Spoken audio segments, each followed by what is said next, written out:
Hello. आज शब्द विचार हम लोग पढ़ेंगे। ये हमारा पार्ट 10 है। पार्ट 10 का फर्स्ट वीडियो है हिंदी व्याकरण में। इसके अंतर्गत शब्द पढ़ेंगे हम लोग। तो शब्द किसे कहते हैं? शब्द वर्णों के सार्थक समूह को शब्द कहते हैं।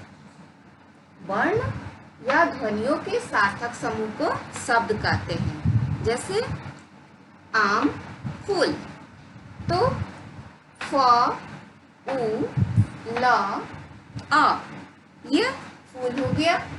उसी प्रकार आम, आ, म में हलंत, अ, आम।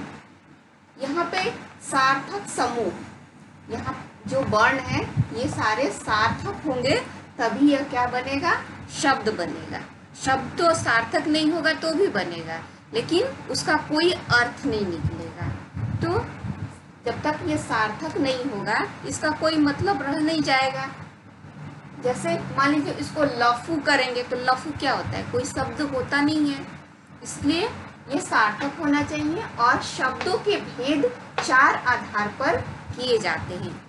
शब्द को 4 आधार पर किया गया है इसके भेद को।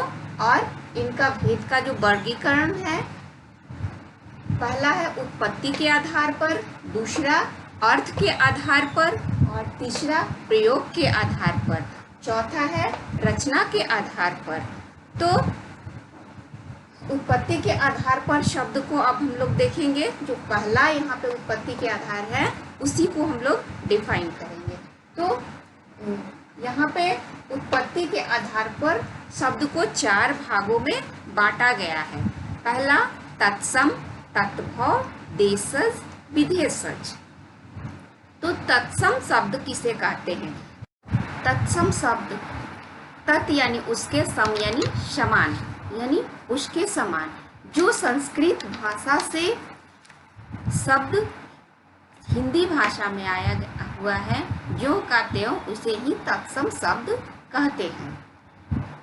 और संस्कृत भाषा के जो शब्द जैसे अग्नि, कपूर, खजूर, इसको तत्सम शब्द कहते हैं।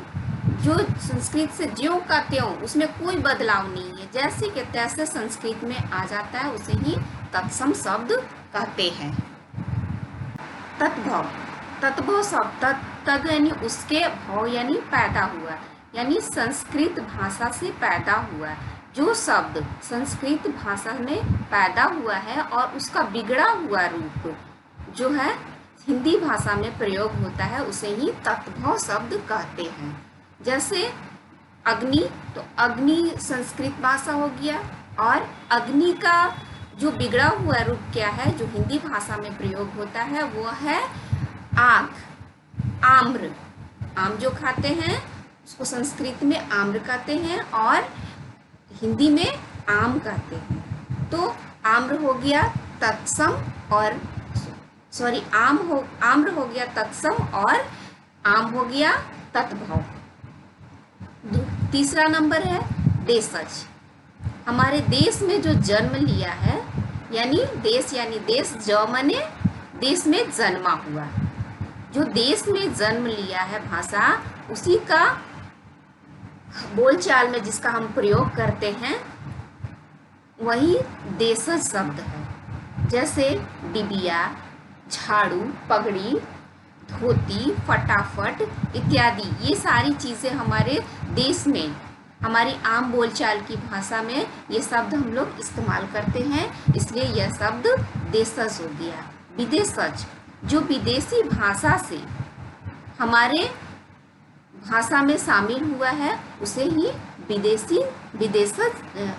या विदेशज भाषा कहते हैं।